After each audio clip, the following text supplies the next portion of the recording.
बिस्मिल्लाहिर्रहमानिर्रहीम। अस्सलाम वालेकुम अज़ीज़ तलबा व तालिबात, कैसे हैं आप लोग?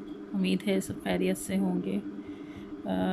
आज का लेक्चर शुरू करते हैं और आज जो हमारा मौजू है वो है अलामत निगारी की तहरीक। टीचर आपकी सादिया कंवल साहिबा हमेशा की तरह से। और हमने अब तक काफ़ी सारे टॉपिक जो हैं वो कवर कर लिए हैं। तकरीबन अब हमारा दूसरा पार्ट चल रहा है इस हमारे जो 4 पार्ट हैं 4 कोर्स के, तो उसमें से दूसरे का सेकंड लास्ट टॉपिक आज हम पढ़ रहे हैं। वो है अलामत निगारी की तहरीक, जो कि आप पहले भी मास्टर्स में पढ़ चुके होंगे कि अलामत निगारी है क्या और कैसे है। आज हम थोड़ा सा उसको मुख्तलिफ़ अंदाज से देखेंगे और उम्मीद है कि आपको कुछ नया पढ़ने को और समझने को मिलेगा। अलामत जो है वो अरबी का लफ्ज़ है और उर्दू में अंग्रेज़ी लफ्ज़ सिंबल के मुतबादिल के तौर पर राइज है। लफ्ज़ सिंबल यूनानी लफ्ज़ सिम्बोलियन से मश्तक है जिसके मायने हैं होना या साथ फेंकना के है। अदबी हवाले से इस इस्तिलाह का इतलाक़ इस तर्ज़ बयान पर होता है जिसमें सीधे स्वभाव अपने माज़ी नहीं है माफ़ी ज़मीर है बयान करने की बजाय इशारात और रमज़ियत के ज़रिए फ़न पारे को पेश किया जाए।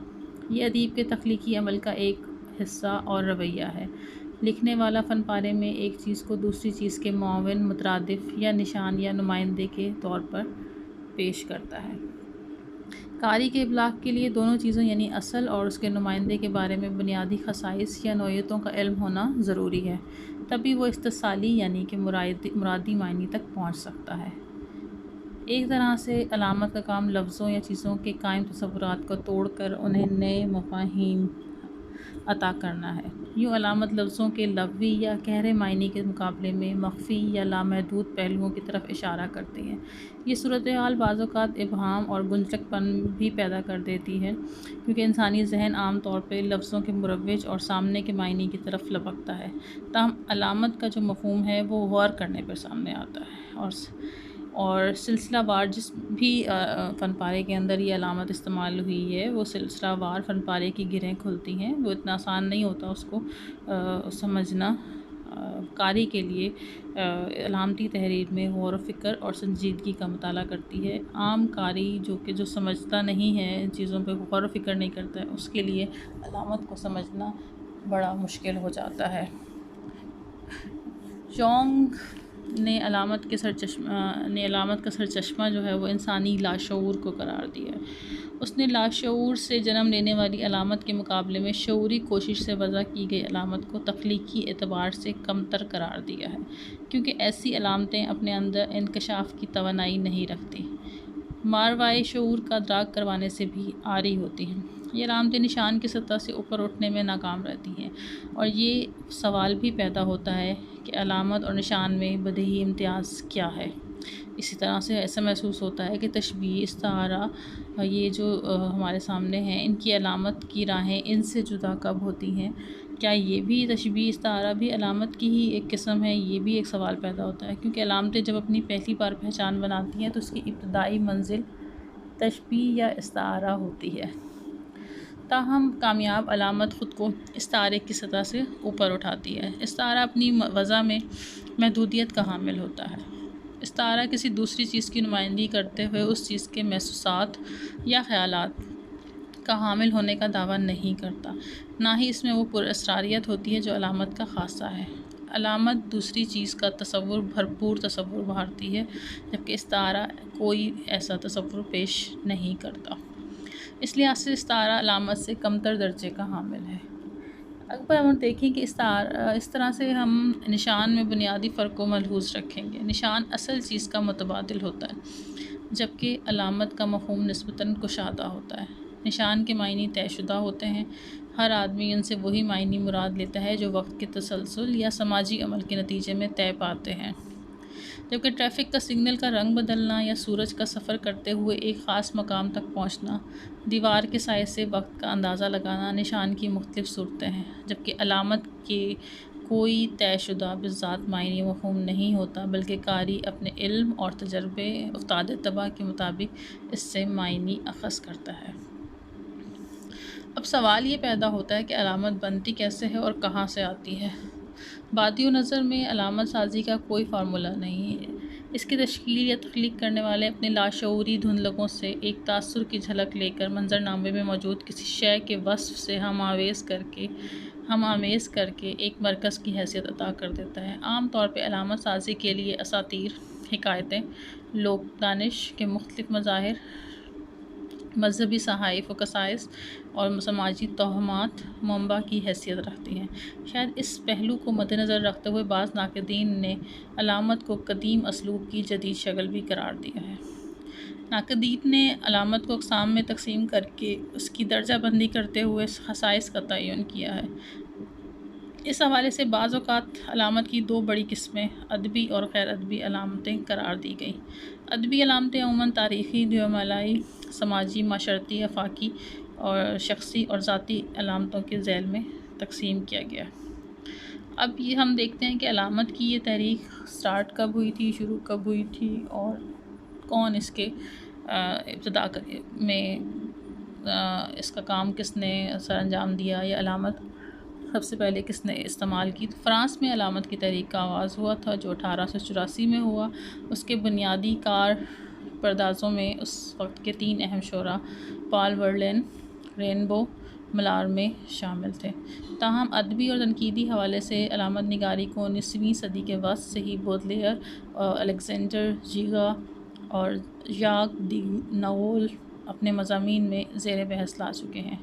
ख़ुसूसन शार्ल बोदलेयर ने अमेरिकी मुसन्निफ़ एडन ग्रेलन पो के अफ़सानों का तर्जुमा फ़्रांसी ज़बान में शाया करते हुए इन कहानियों में अलामत की कारफरमाई की नुदरत को महसूस करते हुए इस नए अंदाज़ को सराहा था। मगर अलामत निगारी की तहरीक यानी कि सिम्बोलिज़म का अदबी हलकों में चर्चा या मोगिया के एक मज़मून से हुआ, जो 18 सितंबर 1886 को एक मौकर अदबी जरीदे में शाया हुआ। इस मज़मून में पहली बार सिम्बोलिज़म की इस्तिलाह इस्तेमाल करते हुए याम मोगिया ने तहरीक के आगाज़ व मकासद पर भी रोशनी डाली। नावल के हवाले से देखा जाए कि अलामत निगारी नावल में कब स्टार्ट हुई, तो हम देखते हैं कि अमेरिकी नावल निगार हरमन मैनुअल के नावल मोबी डिक, जो 1851 में मतलब लिखा गया, शाया हुआ, उसका दुनिया का पहला अलामती नावल करार दिया जाता है। ये नावल मैनुअल के 1839 में अमेरिकी बहरिया के एक बेड़े पर गुजारे हुए दिनों के तजर्बात की तहरीक की यादगार है, जिसमें एक कप्तान की ज़िंदगी और ख़यालात के ज़रिए कहानी का ताना बाना बुना गया है। समंदर को एक अलामत के तौर पर पेश किया गया है। ताहम इस नावल को रिवायती क़ारीन की पसंदीदगी हासिल ना हो सकी और मैनुअल की वफ़ात 1891 तक उसका दूसरा एडिशन भी शाया नहीं हो सका। बाद अज़ां D.H. लॉरेंस और विलियम फाल्कस जैसे बड़े अंग्रेज़ी नावल निगारों ने मैनुअल की अज़मत का इख्तराफ़ करते हुए एक रुझान साज और अजीम नावल निगार करार दिया। 60 की दिहाई में हमारे यहाँ जो अलामत निगारी की तहरीक उभरती है वो 60 की दिहाई की और 60 और 70 की दिहाई के दौरान उभरती है। जब 60 की दिहाई में जदीदियत की लहर उभरी तो उसके पीछे ज़ाहिर है कोई एकदम तो कोई वाक़या रूनुमा नहीं हो गया। ये महज़ एक, बल्कि जैसा कि हमने ज़िक्र किया कि वाक़या रूनुमा नहीं हुआ, बल्कि इसका मुकम्मल एक पस मंज़र हमारे सामने है। और पस मंज़र क्या है वो मैं आपको बताती हूँ कि तरक्की पसंद तहरीक का खुरदरापन, तहज़ीब व माशरती अक़दार का बिखराव, सनतों का अहया, देहात से शहरों की तरफ इंसानी हजूम का बहाव सदियों से जामिद माशरे की बदली हुई सूरत हाल का पता देते हैं। लावाज़ी तरक्की पसंद तहरीक के सबब से आलमी सतह पर वक़ूअ पज़ीर होने वाली अदबी तहरीकों, अलूम, जदीद नज़रियात की आमद भी एक सबब है, जो एक नए मंजरनामे का पेश ख़ैमा है। जदीदियत की तहरीक इन्हीं नई समाजी और सियासी इक़दार के दबाव के सबब उभरती हुई दिखाई देती है। नए हक़ाइक़ ने इंसानी ज़ात पर जो दबाव पैदा किए, उसका इज़हार निगारी हकीकत निगारी से मुमकिन न था। नई लिसानी तश्कीलात के दावेदार इसलिए ऐसी ज़बान की ज़रूरत महसूस करने लगे थे जो ज़ात के खिलजान को बयान कर सकती है। इस मुखम्मसों के अलावा 1958 का मार्शल लॉ भी नई सूरत हाल को गंभीर बनाता है। सो इजहार के वसीले नाकाफ़ी साबित हुए, इसलिए अलामत को दर आने का मौका मिला। जो जो सूरत हाल गंभीर होती जाती है, अलामत का दायरा और भी वसी होने लगता है। 60 और 70 की दिहाई में ये नई दाखिली खारजी सूरत हाल है जो अफसाना निगार को अलामत, तजरीद, तमसील और दीगर तकनीकी लवाज़िम की तरफ लेकर आती है। उर्दू में अलामत निगारी का आगाज़ 60 की दिहाई में हुआ। ये बात पहले भी बताई जा चुकी है। आम तौर पर फ़िक्शन की दीगर तकनीकों की तरह अलामत निगारी के हवाले से भी उर्दू अफसाने के बयान को फ़ौक़ियत दी जाती है। अमूमन इस तहरीक के हवाले से सिर्फ़ अफसाना निगारों का ही ज़िक्र किया जाता है, मगर 60 की दिहाई अलामती तहरीक अलामती अफसाने की तहरीक ही करार दिया जाता रहा है। लेकिन हकीकत में उर्दू नावल ने इस रुझान को सबसे पहले कबूल किया। नावल निगारों में कृष्ण चंद्र ने इस तकनीक को एक खसूसियत से बरता है। 1957 में शाया होने वाले उनके नावल एक गधे की सरगुज़िश्त में 1957 में हमें अलामत का वाज़ेह सबूत मिलता है। अलामत निगारी के हवाले से बहुत सारे नावल लिखे गए, ये आपके सामने है। और ये पहले भी मैं नावल के हवाले से जो मैंने लेक्चर किया था उसमें आपको बताया था कि नावल कौन कौन से लिखे गए और कौन कौन से राइटर्स जो हैं वो इस तकनीक का इस्तेमाल किया। थोड़ा सा मैं आपको साथ साथ बताती जाऊँ। अलामती इस्ताराती हवाले से बहुत से जो हमारा रुझान था, इसने नावल की हैयत को तोड़ डाला। इसके अलावा किरदारों के हवाले से भी हीरो हीरोइन का जो नज़रिया था वो हमें इन नावल निगारों के यहाँ टूटता फूटता नज़र आता है। इन लोगों ने शऊर की ये तकनीक को काम में लाते हुए एक मुबहम सिन्फ पेश करने की कोशिश की, जिसकी वजह से नावलों में लाजानी तसव्वुरात ने जगह पाए। इसमें आप देख रहे हैं बस्ती एक नावल है। बस्ती जो नावल है वो इंतज़ार हुसैन का नावल है। इंतज़ार हुसैन उन लोगों में से हैं जिन्होंने हिंदुस्तान की मुश्तरका तहज़ीब को देखा, फिर हिजरत के बाद उन्होंने वही तहज़ीब को टूटते फूटते देखा तो उन्हें मायूसी हुई। इसीलिए उन्होंने असातीरी अलामतों देवमालाओं के ज़रिए ज़हनी तौर पर माजी की तरफ सफ़र किया। तो इंतज़ार हुसैन का जो मशहूर नावल बस्ती है, इसका किरदार ज़ाकिर और उसका ख़ानदान रूपनगर से हिजरत करते हुए नई बस्ती की तरफ आते हैं। यहाँ उनके हालात और अफसुर्दगी उन्हें हर वक्त अपने गाँव की याद दिलाती है। रूपनगर से बस्ती की तरफ का सफ़र सिर्फ ज़ाकिर का अलमिया दिखाई देता है, लेकिन ये अलमिया होते हुए ये तजर्बा माजी से जा मिलता है। दरअसल इंतज़ार हुसैन जब माजी को याद करता है तो उस हवाले से माजी की तहज़ीबी अक़दार का मातम करता है, जिसको जदीद तहज़ीब और टेक्नोलॉजी ने ख़त्म कर दिया है।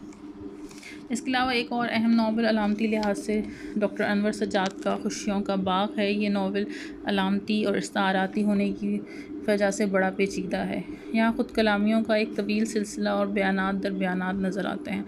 इस नावल में एक ऐसे शख्स का किरदार है जो तीसरी दुनिया का शहरी है और मादी हवाले से इंतशार का शिकार नहीं होता। इसकी रूह इस माशरे में घुटन महसूस करती है। ये एक ऐसा माशरा है जहाँ मज़हब के नाम पर जुल्म और बर्बरियत और तशद्दुद होता है। इसी तरह उनके दूसरा नावल जो जन्म रूह है, उसमें भी एक औरत इसी घुटन का शिकार है।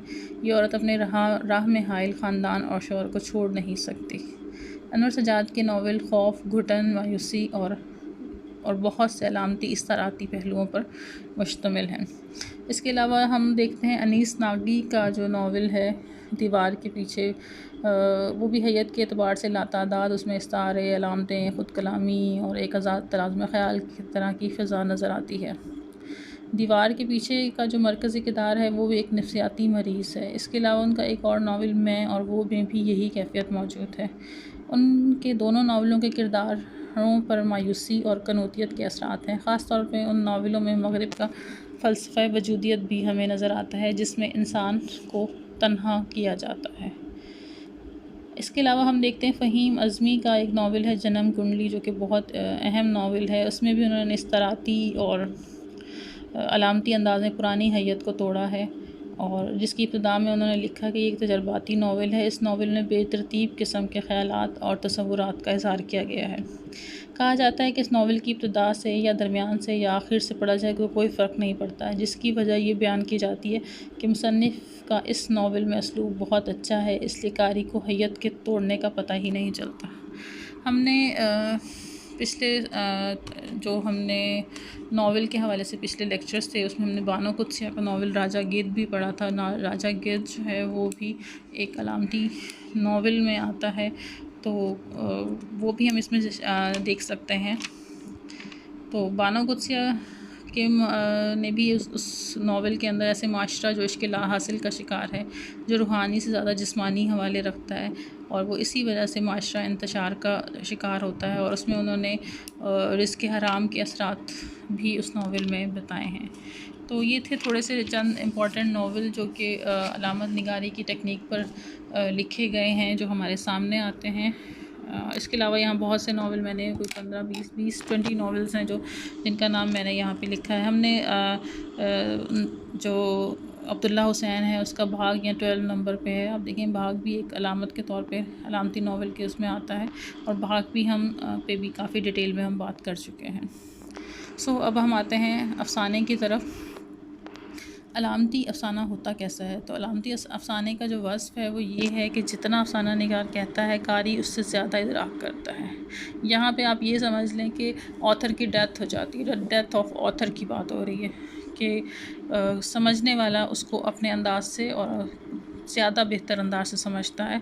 सो हम कह सकते हैं कारी जो है वो अफ़साना निगार से ज़्यादा समझता है और उससे ज़्यादा पैकर यानी तमसील देखता है। लफ्ज़ अफ़साने में ढलते हैं, ढलते हुए लफ्ज़ों से तस्वीरें बनती चली जाती हैं। और ऐसा कहाँ है रशीद अमजद के हाँ, स्पेशली मतलब वैसे तो बहुत सारे अफ़साना निगारों के यहाँ पाया जाता है, लेकिन रशीद अमजद के यहाँ पैकर तराशी का फ़न मुंतहाए मकसूद से भी ऊपर चला जाता है। वो शायद उर्दू अफ़साने के चंद कलमकारों में से हैं जो कलम से ब्रश का काम लेते हैं। अगरचे पैकर तराशी शायराना अमल है, लेकिन नए अफ़साने का कमाल ये है कि नसर भी पैकरियत सूरत गरी करती है।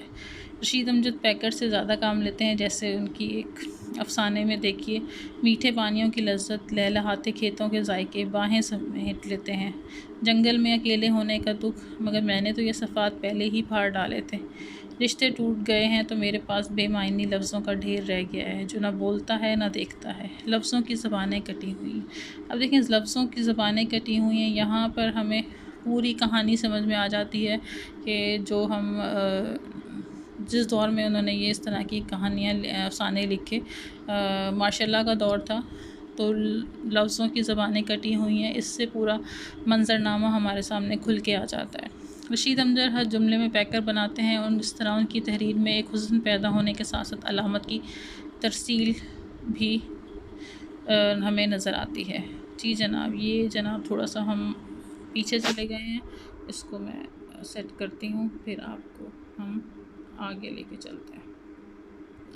जी जनाब, इसमें अलामती निज़ाम में मैंने पहले भी आपको बताया, नावल के हवाले से भी इंतज़ार हुसैन का नाम बहुत अहमियत का हामिल है, और अफ़साना निगारी में भी इंतज़ार हुसैन अपना एक नाम रखते हैं। उनके बग़ैर हम अफ़साना निगारी की जो सारा तहरीक कह लें या अफ़साना निगारी जितने अफ़साना निगार हैं उसमें उनका एक नाम ऊपर के दर्जे पर आता है। इंतज़ार हुसैन अपना अलामती निज़ाम रखते हैं। उनके फ़न अफ़साना निगारी में उनका फ़न ही मदद नहीं करता, बल्कि उन्हें दूसरों से भी अलग करता है। उनके किरदार इस दुनिया में नहीं, उनके जहन और हाफ़ज़े में ज़िंदा रहते हैं। जब कभी इंतज़ार हुसैन को लिखते हुए देखते हैं तो किसी न किसी हीले से उनके अफ़सानों में दर आते हैं, और ये भी हो सकता है कि इंतज़ार हुसैन कलम ही उनको किरदारों की वजह से उठाते हों जिन्होंने रिवायत की पासदारी में लिखना शुरू किया था, मगर उनके अफ़साने तहज़ीबी समाजी मंज़र इतना ज़्यादा दराया कि इंतज़ार हुसैन जो माजी परस्ती यानी नस्टैल्जिया का शिकार थे, नस्टैल्जिया एक हद तक मस्बत कदर भी होती है, सिर्फ नेगेटिव हम उस वे में नहीं ले सकते। नस्टैल्जिया मतलब माजी परस्ती, इससे भी आगे बढ़ गए। जब उन्होंने माजी की तकरार ग्रां गुजरने लगी तो जल्द उन्होंने अपना अंदाज़ बदला, अलामती निज़ाम को असर नौ मुरतब किया, माजी परस्ती की बजाय अपने अहद से जुड़ गए, और तहज़ीबी पस मंज़र के साथ साथ असर हाजिर की कथा बयान करने लगे। इंतज़ार हुसैन का अफ़साना ज़र्द कुत्ता हमारे माशरे की शर्ती अलामत ज़िंदगी की अलामत है। नए अफ़साने का एक वस्फ़ ये भी है कि वो मकालमा निगारी है, जो कि ये अगरचे एक नया नहीं है। रिवायती अफ़साने भी ऐसे अफ़साने मिल जाते हैं, लेकिन नए अफ़साने में इसकी सूरत बदल गई। कभी ये मोनोलॉग यानी कि दाखिली ख़ुद कलामी की सूरत में अफ़साना निगार किरदार का रूप धार लेता है, तो कभी फ़ज़ा बनकर मकालमा करता है, लेकिन इस मकालमे में ज़ात की खारजी सतह होती है। कभी दरून ज़ात की अथली सतह और कभी अफसाना निगार अपनी ज़ात की गहराइयों में उतर कर दाखिली खारजी परतों के माबैन मकालमा करने लगता है। ये भी मोनोलॉग यानी कि दाखिली खुद कलामी की ही एक सूरत है।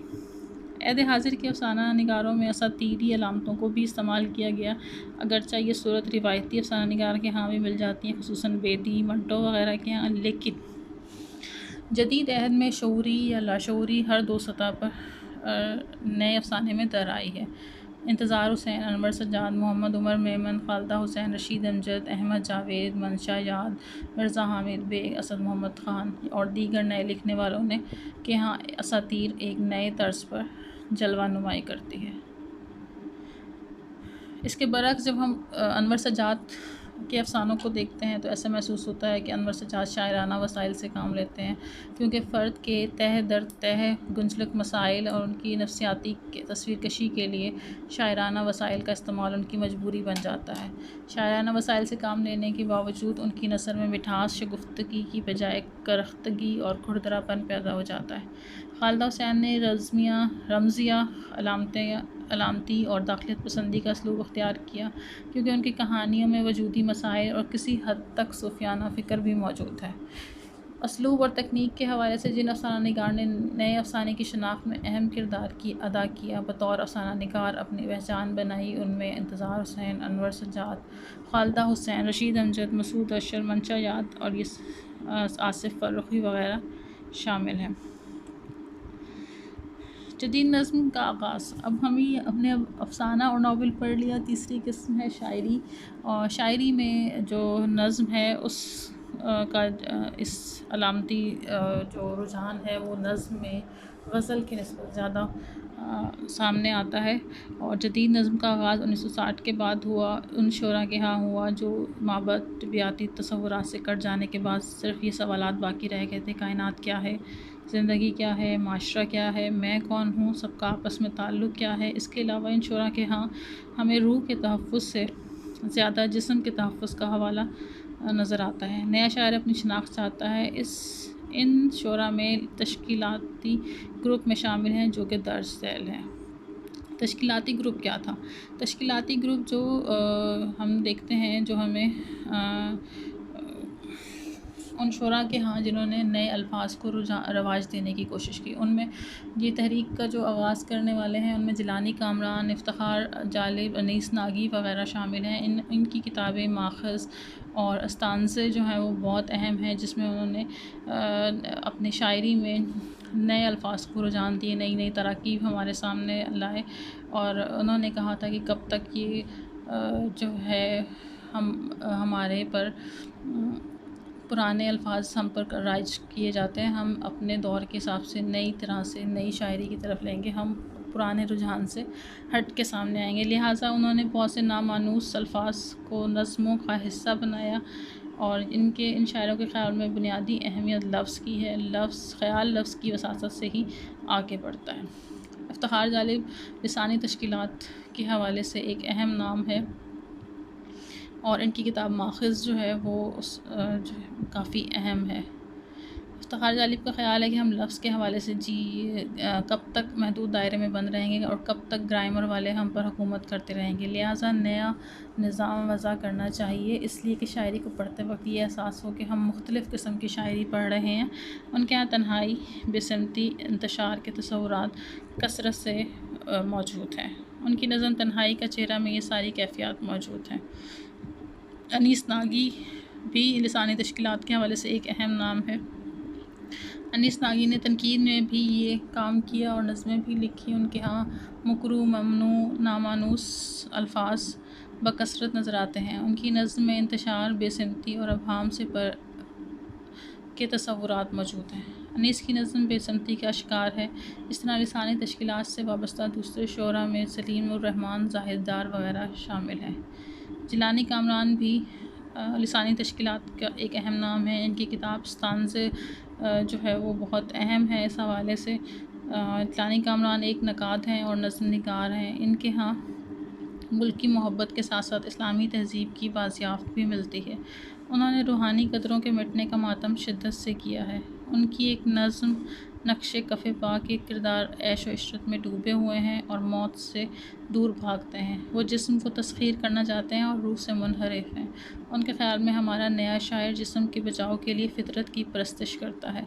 बेसवाद दुनिया में भी यही कैफ़ियत नज़र आती है। उनकी नज़्म देखिए, बेसवाद दुनिया के चंद अशार मैंने यहाँ पर लिखे हैं। बेसवाद दुनिया मौसमों में उतरी है, फूल बन के आई है, गुलशनों में उतरी है।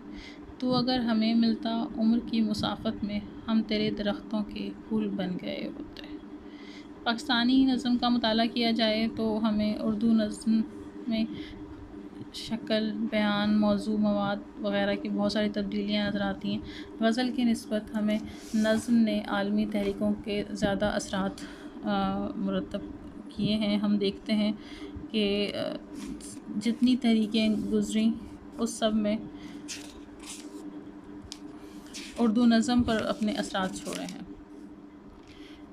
पाकिस्तानी नज़म अहले वतन की सियासी बेदारी, समाजी शऊर और नज़रियाती वाबस्तगी की अक्कास रही है और अब असलूब और मौजू के हवाले से नए नए मराहिल में दाखिल हो रही है। जबकि पाकिस्तानी गज़ल ने भी एक तवील सफ़र तय किया है। अब वो जाम मैना और गुलो बुलबुल और महबूब के फ़र्ज़ी तसव्वुरात से निकल आई है। वो भी ज़िंदगी की ठोस हकीकतों से नबर आज़मा है। नए जो गज़ल के भी जो शोरा थे, उन्होंने भी नई लफ्ज़ियात और नई अलामतों को मुतारफ़ करवाया। तो हम कह सकते हैं कि गज़ल ने भी अपना किरदार जो है हमें नज़र आता है गज़ल के हवाले से भी, जिसमें लिखने वाले साबिर ज़फ़र हैं, जमाल उस्मानी हैं, एहसानी हैं, जमीलुद्दीन आली हैं, ग़ुलाम मोहम्मद कासिर हैं और इसके अलावा हम देखते हैं परवीन शाकिर हमारे सामने आती हैं, सरवत हुसैन हमारे सामने आती हैं, इफ्तिखार आरिफ, मोहसिन नकवी।